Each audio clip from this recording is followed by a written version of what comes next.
আজকের ভিডিওতে আমরা জানবো বাংলার নবজাগরণে অগ্রদূত বাংলা গদ্য সাহিত্যের রূপকার ঈশ্বরচন্দ্র বিদ্যাসাগর কিভাবে শিক্ষার সংস্কার করেছিলেন, কিভাবে শিক্ষার সম্প্রসারণ ঘটেছিলেন এবং সেই সময় নারী শিক্ষার বিস্তারে তার কি গুরুত্বপূর্ণ ভূমিকা ছিল।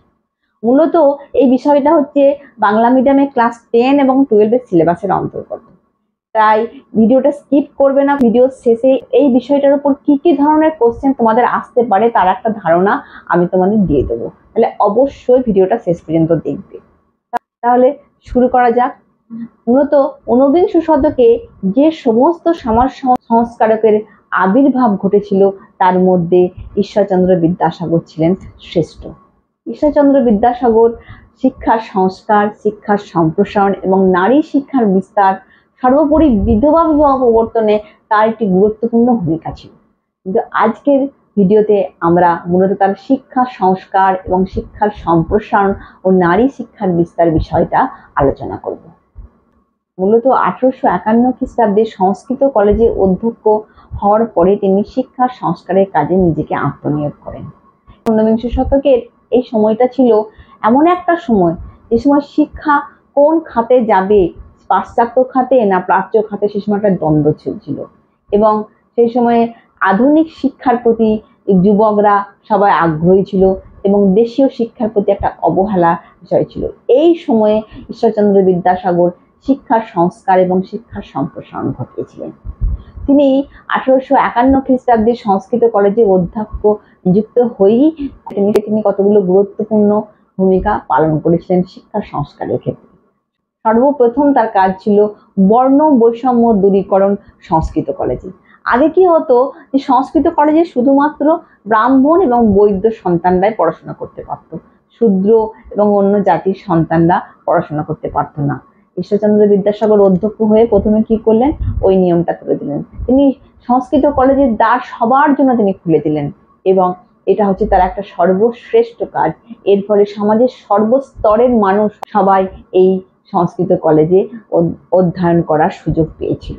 2 নম্বর, ছুটির নিয়ম। আগে ছুটি হতো হিন্দু তিথি এবং শুভ দিন হিসাবে, কিন্তু ঈশ্বরচন্দ্র বিদ্যাসাগর সেসব তুলে দিয়ে রবিবার ছুটি হিসাবে ঘোষণা করেন। 3 নম্বর হচ্ছে অধ্যাপকদের হাজিরা। সেই সময় ঠিক মতো অধ্যাপকরা হাজিরা দিত না, যে যখন খুশি আসতো, যখন খুশি যেত, কোনো নিয়ম ছিল না। এমনকি অধ্যাপকরা বসে থাকতো ছাত্রদিকে দিয়ে পাখা করাতো, এরকম অনেক কথা শোনা যায়। ঈশ্বরচন্দ্র বিদ্যাসাগর এক কঠোর অনুশাসন চালু করেছিলেন। তিনি অধ্যাপকদের হাজিরা বাধ্যতামূলক করেছিলেন, নির্দিষ্ট নিয়ম মেনে দিয়েছিলেন, এই সমস্ত কাজ করেছিলেন। সংস্কৃত কলেজে শিক্ষা সংস্কারের ক্ষেত্রে তার গুরুত্বপূর্ণ কাজ ছিল পাঠ্যক্রমের পরিবর্তন। তিনি সংস্কৃত কলেজে ইংরাজি শিক্ষাকে বাধ্যতামূলক করেছিলেন। তিনি একজন সংস্কৃত পণ্ডিত হয়েও সাংখ্য এবং বেদান্তকে ভ্রান্ত দর্শন বলে পাঠ্যক্রম থেকে বাদ দিয়েছিলেন। সেক্ষেত্রে তিনি মিলের তর্কশাস্ত্রকে সেখানে পাঠ্যক্রমের অন্তর্ভুক্ত করেছিলেন। এছাড়া গণিত শাস্ত্রের শিক্ষার জন্য লীলাবতী বীজগণিতকে বাদ দিয়ে পাশ্চাত্য গণিত শাস্ত্রকে পাঠ্যক্রমের অন্তর্ভুক্ত করেছিলেন। এছাড়া বাংলা ভাষায় সহজে সংস্কৃত শিক্ষার জন্য সংস্কৃত ব্যাকরণের উপক্রমণিকা এবং ব্যাকরণ কৌমুদী রচনা করেছিলেন। এগুলো হচ্ছে তার শিক্ষা সংস্কারে একটা গুরুত্বপূর্ণ বিষয়। এরপরে আসা যাক শিক্ষার প্রসার।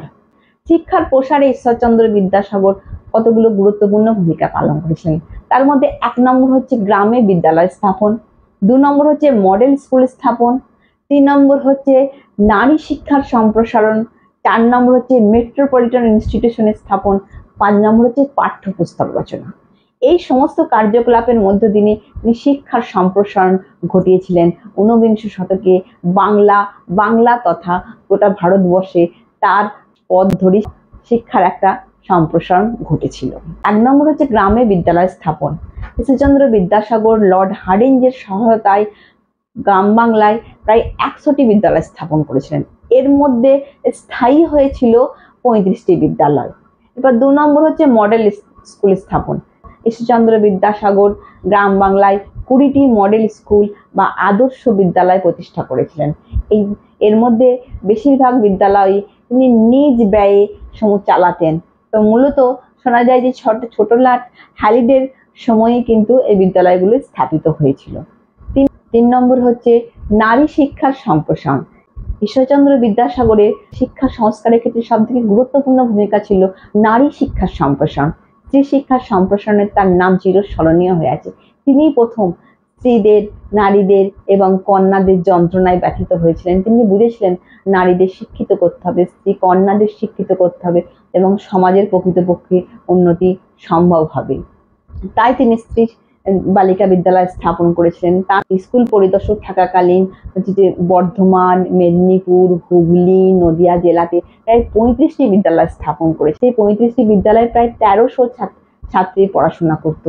এছাড়া ব্রিটিশ আইন সচিব ডিন কোয়ার্টার বেথুন এর সঙ্গে তিনি একসাথে হিন্দু বালিকা বিদ্যালয় স্থাপন করেন, যা পরবর্তীকালে বেথুন স্কুল নামে পরিচিত হয়। এই বেথুন স্কুলে তিনি সচিব ছিলেন এবং স্ত্রী শিক্ষার সম্প্রসারণে বেথুন স্কুল চিরস্মরণীয় হয়ে আছে। এছাড়া তিনি তার মা ভগবতী দেবীর স্মৃতি রক্ষার্থে 1890 খ্রিস্টাব্দে বীরসিংহ গ্রামে ভগবতী বিদ্যালয় স্থাপন করেন। তাছাড়া তিনি নারী শিক্ষা তহবিল নামে একটি ভান্ডার তৈরি করেছিলেন। তাছাড়াও তিনি এই নারী শিক্ষা সম্মেলনী সংগঠন স্থাপন করেছিলেন, এটা হচ্ছে বর্ধমান, নদিয়া, হুগলিতে। তাছাড়া তিনি 1940 খ্রিস্টাব্দে যে নারী শিক্ষায় যে সম্মেলন শুরু হয়েছিল তার শেষ হয়েছিল বেথুন স্কুল স্থাপনের মধ্য দিয়ে। এই বেথুন স্কুল থেকেই বেরিয়েছিলেন কাদম্বিনী বসু। এই বেথুন স্কুল থেকেই বিখ্যাত ভারতের প্রথম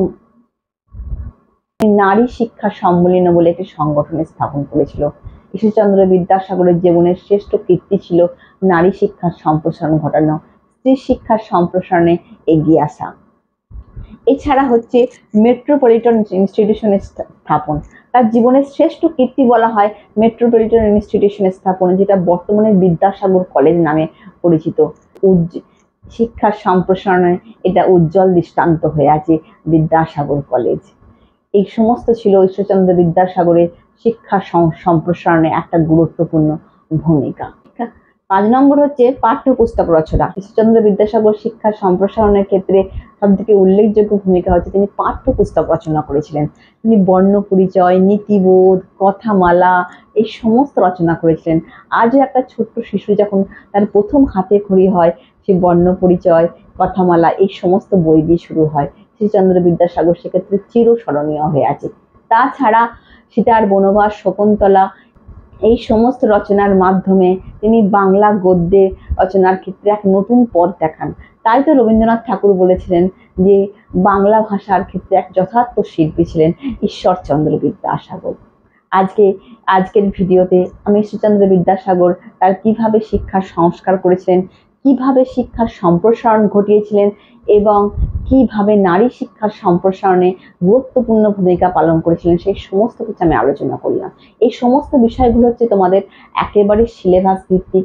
এরপরে যেমন কোশ্চেন আসবে সেরকম করে উত্তর লিখবে। সেই নারী শিক্ষার সম্প্রসারণে ঈশ্বরচন্দ্র বিদ্যাসাগরের ভূমিকা, তাহলে নারী শিক্ষার যে হেডিংটা দেওয়া হচ্ছে সেটা লিখবে।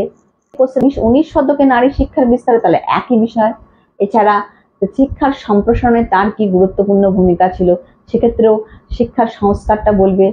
এছাড়া গ্রাম বাংলায় বিদ্যালয় স্থাপন, মডেল স্কুল স্থাপন, তারপর নারী শিক্ষার সম্প্রসারণটা তার মধ্যে যুক্ত করবে। এছাড়া হচ্ছে মেট্রোপলিটন ইনস্টিটিউশনের স্থাপন, এই সমস্ত কিছু বলে তোমরা শেষ করবে। তাহলে আজকে এখানেই শেষ করলাম। এর পরবর্তী ভিডিও তোমার সঙ্গে আবার দেখা হবে। তোমরা সবাই ভালো থেকো।